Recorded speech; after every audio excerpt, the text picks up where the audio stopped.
বাংলাদেশ মানব কল্যাণ পরিষদ কেন্দ্রীয় কমিটির পক্ষ থেকে ফিলিস্তিনিদের উপর যে বর্বরচিত হামলা, সে হামলার প্রতিবাদে এবং ইসরায়েলের পূর্ণ বয়কটের প্রতিবাদে সমর্থনে আজকে এই অবস্থান ধর্মঘটে সম্মানিত সভাপতি সাহেব, উপস্থিত প্রধান অতিথি এবং আমার সহযোদ্ধাবৃন্দ, আজকে আমরা এখানে উপস্থিত হয়েছি।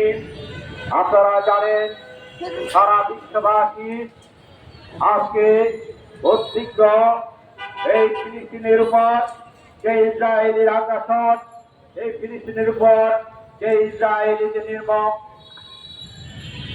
নির্মম হত্যাযজ্ঞ চালিয়ে যাচ্ছে।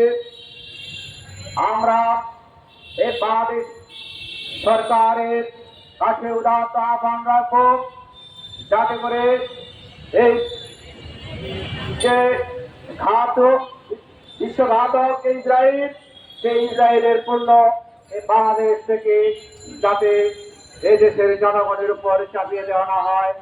আমরা এই ইসরায়েলের পণ্য ব্যবহার আমরা দূরে থাকবো, বয়কট করবো।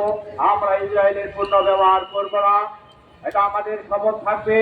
কারণ এই বাংলাদেশের জনগণ ৯৯% মুসলমান।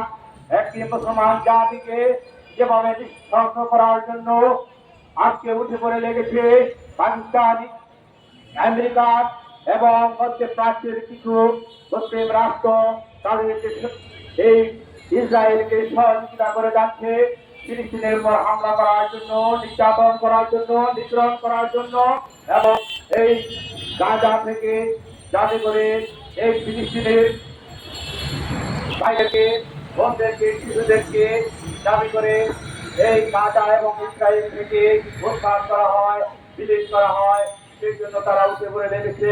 তাই আমার এই সরকারের, অস্থায়ী সরকারের কাছে আমাদের উদাহরণ আহ্বান থাকবে, আপনারা এদেশে জনগণকে এই ইসরায়েলের যে পণ্য রয়েছে সেগুলো যাতে ব্যবহার করার যাতে না হয়, ব্যবহার করতে না পারে, ব্যবহার করা না হয়, সেজন্য আপনারা উৎসাহিত করবেন এবং ইসরায়েলের বিরুদ্ধে আমাদেরকে সর্বাত্মক সহযোগিতা করবেন। আমরা বিভিন্নভাবে কর্মসূচি গ্রহণ করবো, সে আশাবাদ ব্যক্ত করে আমার কেন্দ্রীয় নেতৃবৃন্দকে সময় উপহার দিয়ে আমার বক্তব্য শেষ করছি।